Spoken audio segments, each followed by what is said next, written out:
에나? 세계 각지의 파워리프팅 소식을 전해드리는 월요일의 월드와이드 파워리프팅 시간. 오늘 가져온 소식은 현지 시각으로 지난 2월 27일 미국 텍사스에서 열렸던 2021 USAPL 텍사스 스트렝스 클래식이라는 시합이에요. 미국에서 열렸던 시합은 하이브리드 쇼다운 3로 이전에 한번 다뤘었지만 그건 WRPF 협회의 대회였고 이번에는 USAPL 협회의 대회거든요. 역시 미국이 땅이 넓어서 그런지 파워리프팅의 시장 규모도 크고 그만큼 시합도 많이 열리죠.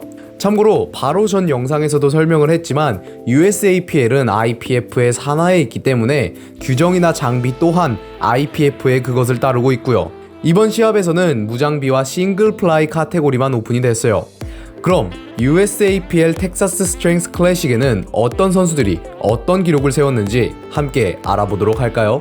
첫 번째로는 105kg급의 절대 강자, 제가 예전에 오늘의 파워리프터로 소개를 해드렸던 애쉬튼 루스카예요. 100kg도 채 되지 않는 체중으로 토탈 950.5라는 말도 안 되는 기록으로 105kg급에서 세계 1등으로 독주를 하고 있죠. 2등과의 차이가 토탈 50이나 나니까요. 애쉬튼은 이번 시합에서 99.9kg의 체중으로 스쿼트 363kg, 벤치프레스 202.5kg, 데드리프트 372.5kg, 토탈 938을 들어 올렸는데요.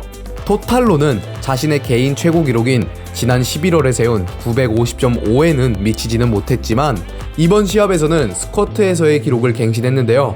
363kg, 363이 무슨 특별한 의미가 있는 숫자냐고요? 이걸 파운드로 환산하면 800.2파운드가 되는데 이제 감이 좀 오시죠? 이 스쿼트의 기록으로 애쉬튼은 USAPL과 IPF를 통틀어 800파운드의 스쿼트를 들어 올린 체중이 가장 적게 나가는 리프터로 등극하게 됐죠. 당장 애쉬튼이 속해 있는 105kg급만 봐도 애쉬튼의 363kg 바로 아래의 스쿼트 기록이 320-30kg대로 쭉 떨어지거든요. 심지어 위체급인 120kg급에 가져다 놔도 전혀 꿀리지 않고요. 사실 스쿼트뿐만이 아니라 그냥 애쉬튼의 이번 시합 토탈인 938을 가지고 120kg급과 비교를 해도 전체 연도 2위에 올라설 수 있어요. 애쉬튼이 진짜 미친듯이 센 거예요. 협회 종합으로 넘어가도 데드리프트 바나 모노리프트처럼 기록 측정에 유리한 장비를 사용하고 도핑 검사를 하지 않는 WRPF나 USPA와 같은 다른 협회의 선수들 사이에서도 당당하게 종합 3위를 차지하고 있기도 하고요. 추가적으로 지난 11월에 아쉽게 실패했던 데드리프트 3차 시도인 390kg는 이번에도 드러내지 못했어요. 다만 차이점이 있다면 지난번에는 스모 데드리프트로 시도를 했지만 이번에는 컨벤셔널로 시도를 했다는 거죠. 이미 지난번부터 시도를 하고 있었으니 아마 머지않아서 390kg를 드러내고 400kg의 데드리프트까지도 들어올릴 날이 오지 않을까 해요. 왜냐면 이번 시합에서 애쉬튼은 계측 체중이 99.9kg였고 체급 분할 기준선인 105kg까지는 무려 5kg가 더 남아있으니까요. 5kg라는 체중이 가지는 힘이 얼마나 큰지 여러분 모두 알고 계실 거라는 생각이 드는데요. 사실 105kg 체급 세계 2위인 크리스토프가 이미 400kg의 데드리프트를 뽑아낸 기록이 있기는 하지만 크리스토프를 제외하면 도핑 테스트 통과 선수 105kg 체급에서는 그리고 심지어 위체급인 120kg급에서까지도 400kg의 데드리프트를 드러낸 선수가 없거든요. 아니 당장 100kg급의 유리 벨킨이나 케일러 울람 그리고 110kg급의 자말 브라우너만 봐도 400kg를 드러내는 선수들이 이따금씩 있는데 왜 다른 협회들과의 데드리프트 기록이 이렇게 차이가 나느냐면 데드리프트 바를 사용하는 USPA나 WRPF 같은 다른 협회들과는 다르게 IPF 산하의 협회에서는 스티프 바벨, 파워 바만을 사용하기 때문이죠. 데드리프트 전용 바벨은 바벨의 휘어짐이 훨씬 좋고 두께까지 차이가 나거든요. 28mm인 파워바에 비해 27mm로 두께까지 차이가 나거든요. 데드리프트 바벨을 사용해 보신 분들이라면 이게 파워바와의 차이가 얼마나 크게 나는지 아실 거라는 생각이 드네요.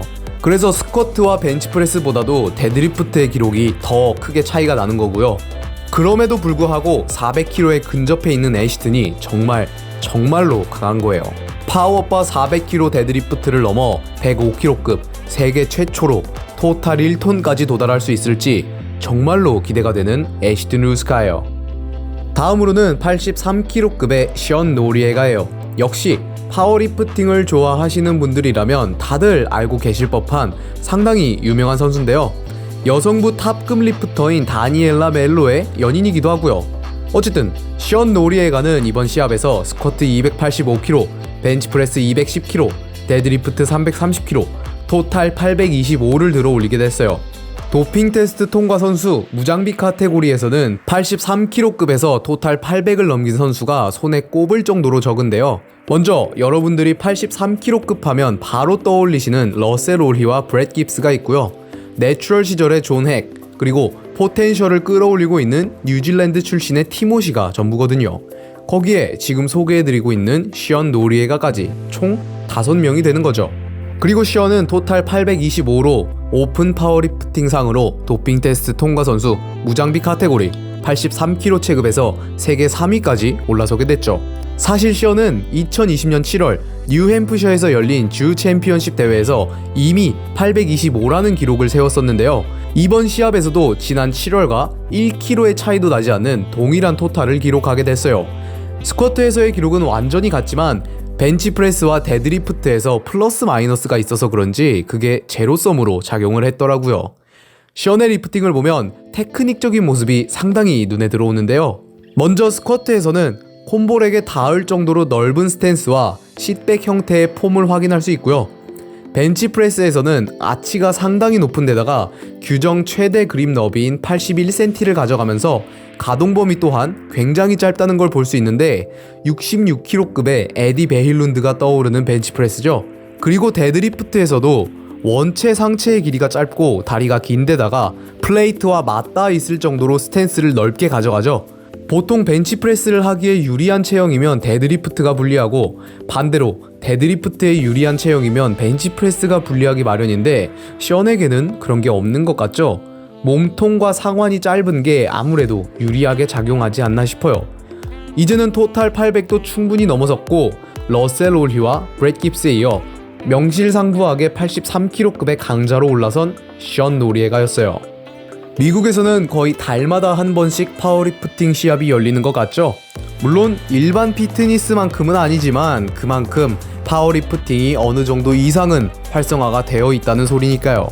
파워리프팅을 좋아해 마지 않는 입장에서는 참 부럽지 않을 수가 없죠. 앞으로는 국내에서도 파워리프팅이 지금보다도 더 널리 알려지고 시장 규모도 커져서 개최되는 파워리프팅 시합이 더 많아졌으면 하는 개인적인 바람이 있어요. 시간은 좀 더 걸리겠지만요. 여기까지 앤트맨과 함께하는 월요일의 월드와이드 파워리프팅 시간을 마치고요. 저는 더 강력한 파워리프팅 소식과 함께 다시 돌아오도록 할게요. 그럼 엔바